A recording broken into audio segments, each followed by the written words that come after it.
آپ سبھی حضرات کو آنے کی غرض اور آنے کا مقصد معلوم ہے اور آنے کا موضوع بھی سبھی حضرات کو معلوم ہے۔ کافی حضرات کافی دور دراز سے آپ حضرات نے سفر کیا ہے، کافی مشقتیں اٹھائی ہیں، اللہ پاک سب کو جزائے خیر عطا فرمائے۔ اس وقت ہم اور آپ جو جمع ہوئے ہیں، ہمارے آپ کے جمع ہونے کا ایک مقصد ہے اور اس کا ایک موضوع۔ مقصد ہے احقاق حق اور ابطال باطل، حق کو حق کہنا اور باطل کو باطل کہنا۔ یہ علماء کرام ہی کی ذمہ داری ہے اور علماء کرام ہی کی شایان شان ہے، اور اہل حق علماء کی ہمیشہ یہ شان رہی ہے کہ وہ حق پرستی پر جمے رہے اور ڈٹے رہے۔ علماء حق نے ہمیشہ حق ہی کو حق کہا اور باطل کو باطل کہا۔ یہ موضوع بہت تفصیلی ہے، لیکن اس وقت افسوس اور صد افسوس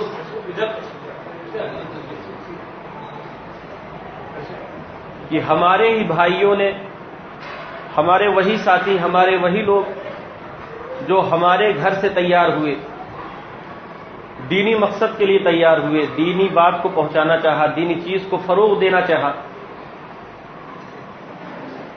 تو جن مقاصد کے لیے کھڑے ہوئے تھے، جن ارادوں کو لے کے کھڑے ہوئے تھے، اس کے برخلاف کام ہو رہا۔ اس میں جو بنیادی چیز ہمیں کہنی ہے، جو بنیادی چیز ہمیں بتانی ہے، وہ بنیادی چیز یہ ہے کہ تبلیغی جماعت کا جو کام شروع ہوا، تبلیغی جماعت کا جو کام شروع ہوا اور تبلیغی جماعت میں خرابی جہاں سے پیدا ہوئی، سب سے پہلی خرابی اور سب سے بنیادی خرابی وہ یہ ہے، شریعت میں یہ صاف طریقے پر بات موجود ہے کہ کسی چیز کو مرتبے سے بڑھا دینا یا کسی چیز کو مرتبے سے گھٹا دینا، دونوں گناہ۔ دین اسلام کامل و مکمل ہے، نہ اس کو بڑھانے کی اجازت ہے نہ اس کو گھٹانے کی اجازت ہے۔ جس چیز کا جو درجہ ہے اس کو اسی درجے پر رکھا جائے۔ بنیادی غلطی یہ ہوئی کہ امت کے پاس دین پہنچانے کے لیے ایک طریقہ ایجاد کیا، طریقہ ایجاد کرنے کے بعد اسی طریقے کو سب کچھ سمجھا اور سب سے افضل اور سب سے بہتر اور سب سے ضروری سمجھا۔ اس پر اتنی محنت کیا، اس پر اتنی گفتگو کی اور اس کی اتنی بولی گئی اور اسی پر اتنی مشقت اٹھاتے رہے، اسی کے لیے دلائل فراہم کرتے رہے کہ یہ جو طریقہ ہم نے رائج کیا ہے، یہ طریقہ سب سے اعلیٰ ہے، سب سے افضل ہے، سب سے ضروری ہے، سب سے بہتر ہے، اور انجام یہاں تک ہو گیا کہ اس کے علاوہ کوئی طریقہ اب ہے ہی نہیں۔ یہ وہ بنیادی غلطی، یہ تمام غلطیوں کی ماں ہے اور سب کی یہ جڑ ہے اور بنیاد ہے۔ تبلیغی جماعت میں جتنی غلطیاں آئی ہیں ان سب کی بنیاد یہ غلطی کہ اس طریقہ کار کو، اپنے کام کو، اپنے نہج کو، اپنی بات کو، اپنی چیزوں کو سب سے اونچا، سب سے افضل، سب سے اعلیٰ اور سب سے بہتر سمجھ لیا۔ جب ایک چیز کو بہتر سمجھ لیا اور بہتر سمجھا، یہ ساری باتیں زبانی نہیں ہیں اور ہوا میں نہیں ہیں۔ یہ جو آج ہم لوگوں کو غلط فہمی ہے کہ یہ تو عوام کی کوتاہیاں ہیں، یہ تو جوہلا کی غلطیاں، یہ فلاں کی غلطی ہے، یہ فلاں کی غلطی ہے، یہ حقیقت نہیں ہے۔ دیکھیے سب لوگ متوجہ رہیں گے تب کچھ بات ہوگی۔ کوئی ادھر ہو رہا، کوئی ادھر آ جائیے سامنے، سن تو ضرور رہے لیکن توجہ رہے۔ ادھر آگے آ جائیے۔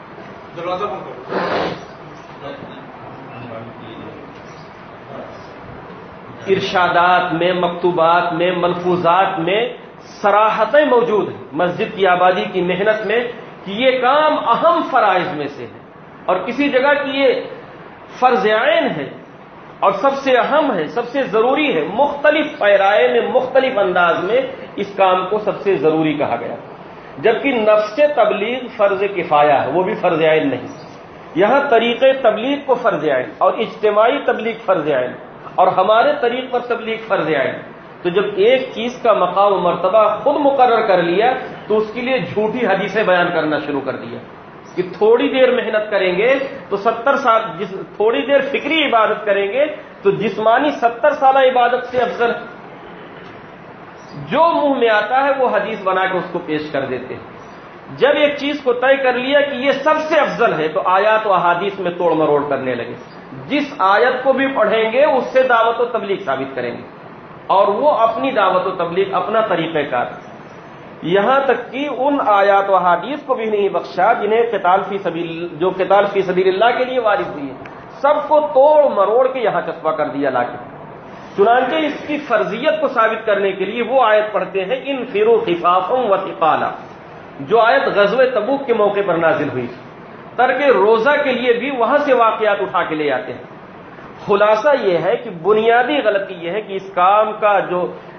دینی پیغام پہنچانے کا ایک طریقہ کی حیثیت، اس کو اعلیٰ، افضل، بہتر اور فرض عین اور سب سے اہم فرض، پھر اس کے لیے باقی غلطیاں ایجاد کی گئی۔ پھر انجام یہ بھی ہوا کہ اب ہم ہی افضل ہیں، ہم ہی صحیح ہیں، کوئی دوسرا صحیح نہیں۔ پھر علماء کی مخالفت، مدارس کی مخالفت، خانقاہوں کی مخالفت، قتال فی سبیل اللہ کی مخالفت، ان میں مشغول لوگوں کی مخالفت، درس قرآن کی مخالفت۔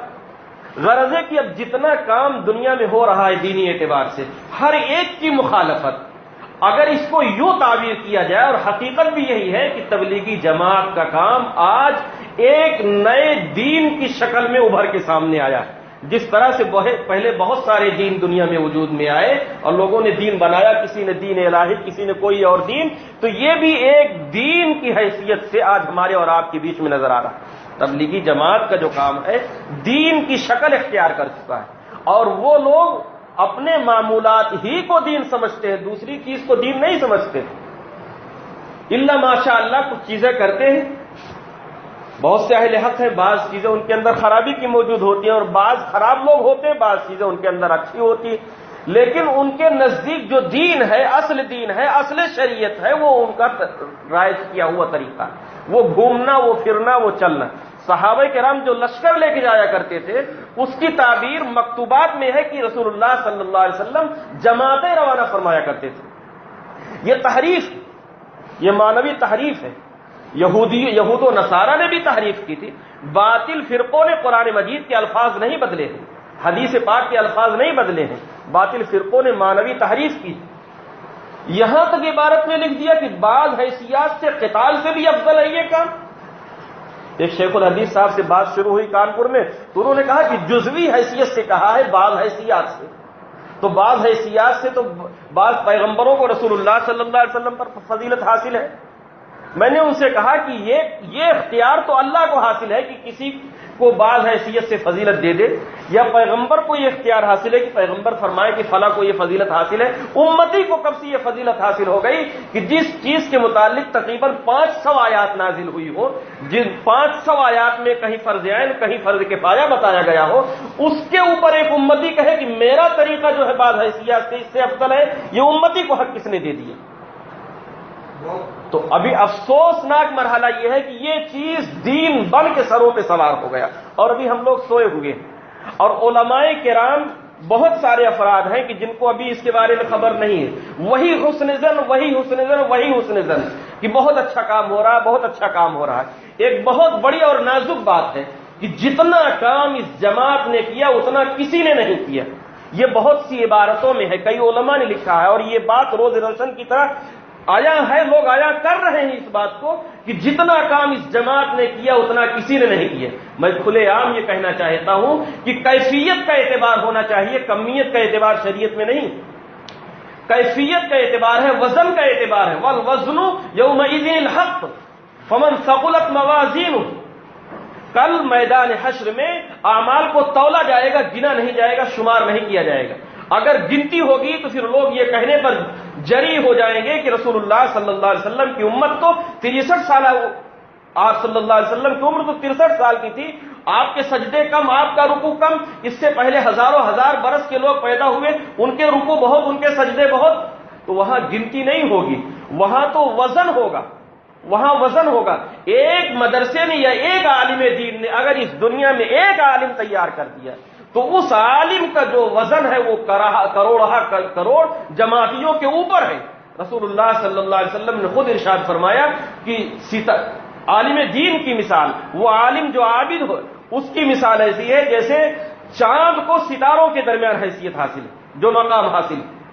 ستارے کروڑ ہے، ان کی کوئی گنتی نہیں ہو سکتی، لیکن ایک چاند کی جو حیثیت ان کے مقابلے میں ہے، اسی طرح سے ایک عالم عابد کی حیثیت،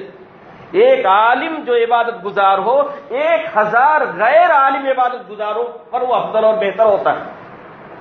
تو عالم دین نے یا مدرسے نے جو کچھ کام کیا، خانقاہوں نے جو کام کیا، اگر ایک فرد کو بھی دنیا میں تیار کیا تو وہ لاکھوں کروڑوں اربوں خربوں افراد جن کو جماعت نے تیار کیا ہو، نمازی بنایا ہو، ان سے یہ افضل اور بہتر ہے، ان سے یہ افضل اور بہتر ہے۔ اور ایک دوسری بات قرآن مجید میں ہے، وَإِسْمُهُمَا أَكْبَرُ مِن نَّفْعِهِمَا، فوائد گنوائے جاتے ہیں، فوائد شمار کروائے جاتے ہیں کہ جماعت کا یہ فائدہ، یہ فائدہ، یہ فائدہ، یہ فائدہ، وہاں بھی وَإِسْمُهُمَا أَكْبَرُ مِن نَّفْعِهِمَا ہے، اکثر من نفعہما نہیں بلکہ اکبر من نفعہما۔ ایک جانب بہت سارے فائدے، تعداد میں گنتی میں بہت سارے فائدے ہیں، لیکن گناہ اگرچہ ایک ہی ہو اور وہ گناہ اعظم ہے، اکبر ہے، بھاری ہے، تو وہ سارے فائدوں کو لپیٹ کے ختم کر دے گا۔ آج جو صورتحال بنی ہوئی ہے، ایک آدمی کل تک ایک عالم دین سے محبت کرتا تھا، قرآن مجید سے محبت کرتا تھا، خانقاہ سے محبت کرتا تھا، تفسیر سے محبت کرتا تھا، حدیث پاک سے محبت کرتا تھا، ایک وقت کی وہ نماز نہیں پڑھتا تھا، اس کے چہرے پر داڑھی نہیں تھی، وہ رکوع سجدہ نہیں جانتا تھا، لیکن اس کے دل میں دین کی قدر تھی، دین کے محافظین کی قدر تھی، وارثین انبیاء کی قدر تھی، اس کے دل، اس کا اعتقاد درست تھا، اس کا عقیدہ درست تھا، اس کی سوچ صحیح تھی، اس کی فکر صحیح تھی، وہی جماعت میں گیا، نمازی بن کے آیا، داڑھی لے کے آیا، کرتا پائجامہ لے کے آیا، تہجد گزار بن کے آیا، عشاء کا پابند بن کے آیا، لیکن اب اپنا عقیدہ خراب کر کے آیا۔ اب وہ مدرسے کا مخالف ہے، اب وہ چندے کا مخالف ہے، اب وہ خانقاہ کا مخالف ہے، اب وہ قرآن کا مخالف ہے، اب وہ تفسیر کا مخالف ہے۔ فقط ایک عقیدے کا بگڑ جانا ہزاروں اعمال سے زیادہ مضر اور نقصان دہ۔ قرآن مجید میں جو بیان ہوا، اگر کوئی 5 گھنٹے تقریر کرے، اچھی باتیں بیان کرے، اس میں ایک گالی دے دے تو ساری تقریر پر پانی پھر جائے گا۔ اسی طرح سے سمجھنا چاہیے کہ یہ کروڑہ فائدے عقائد کی خرابی کے مقابلے میں سب بیکار ہیں، کسی کام نہیں آئیں گے۔ نجات جو ہوگی، جو بخشش ہوگی، وہ اس بنیاد پر ہوگی کہ عقیدہ درست ہونا چاہیے، پھر اعمال اس میں معاون اور مددگار ثابت ہوں گے۔ تو میں صرف اتنی سی بات کہنا چاہتا ہوں کہ آج یہ ایک دین بن کر ابھر کر ہمارے سامنے آیا ہے، ہمیں اور آپ کو ضرورت ہے اس بات کی کہ اس کو خود بھی سمجھیں، دوسرے علماء کرام کو بھی سمجھیں، اور جو طریقہ اس کے لیے مناسب ہو اس طریقے پر ہم لوگ اس کام کو، اس مشن کو آگے بڑھائیں، تاکہ امت مسلمہ اپنے عقائد کو محفوظ رکھ سکے، اپنے ایمان کو محفوظ رکھ سکے، اور گمراہی سے بچ سکے اور صحیح راہ پر چل سکے۔ اس کے لیے میں مناسب سمجھتا ہوں کہ حضرت مولانا عرفان الحق صاحب مظاہر دامت برکاتہم تشریف لے آئے اور